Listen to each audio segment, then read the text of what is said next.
ಯೇಸು ಕ್ರಿಸ್ತನು ಬೆತ್ಲೆಹೇಮಿನಲ್ಲಿ ಜನಿಸಿದ್ದಾನೆಂದು ತಿಳಿದುಕೊಂಡು ಯೂದಾಯ ದೇಶದಿಂದ ಮಹಾಪಂಡಿತರು ಜ್ಞಾನಿಗಳು ಯೂದಾಯ ದೇಶದಿಂದ ಪ್ರಯಾಣ ಮಾಡಿ ಬಂದು ಯೇಸು ಕ್ರಿಸ್ತನನ್ನು ಕಣ್ಣಾರ ನೋಡಿ ಆತನನ್ನು ಮನಸಾರ ಕೊಂಡಾಡಿ ತಾವು ತಂದಂಥ ಬೆಲೆ ಬಾಳುವ ಕಾಣಿಕೆಗಳು ಆತನಿಗೆ ಸಮರ್ಪಿಸಿ ಸಾಷ್ಟಾಂಗ ನಮಸ್ಕಾರ ಮಾಡ್ತಾರೆ. ದೇವರಿಗೆ ಮಹಿಮೆ ಉಂಟಾಗಲಿ.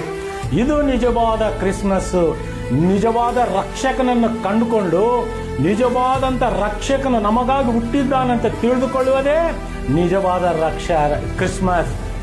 ಮನೆ ಮೇಲೆ ಸ್ಟಾರು, ಮನೆ ಒಳಗಡೆ ಬಾರು, ಬೆಳಿಗ್ಗೆ ಮನೆ ಒಳಗಡೆ ಬಾರು, ಇದಲ್ಲ ಕ್ರಿಸ್ಮಸ್ಸು. ನೀನು ಯೇಸು ಕ್ರಿಸ್ತನನ್ನು ತಿಳಿದುಕೊಂಡು ಆತನೇ ನನ್ನ ಒಡೆಯ, ನನ್ನ ರಕ್ಷಕನೆಂದು ತಿಳಿದುಕೊಂಡು ನೀನು ಆತನಲ್ಲಿ ಹೋಗಿ ನೀನು ಆತನನ್ನು ಅಪ್ಪಿಕೊಳ್ಳುವುದೇ ನಿಜವಾದ ಕ್ರಿಸ್ಮಸ್. ದೇವರಿಗೆ ಮಹಿಮೆ.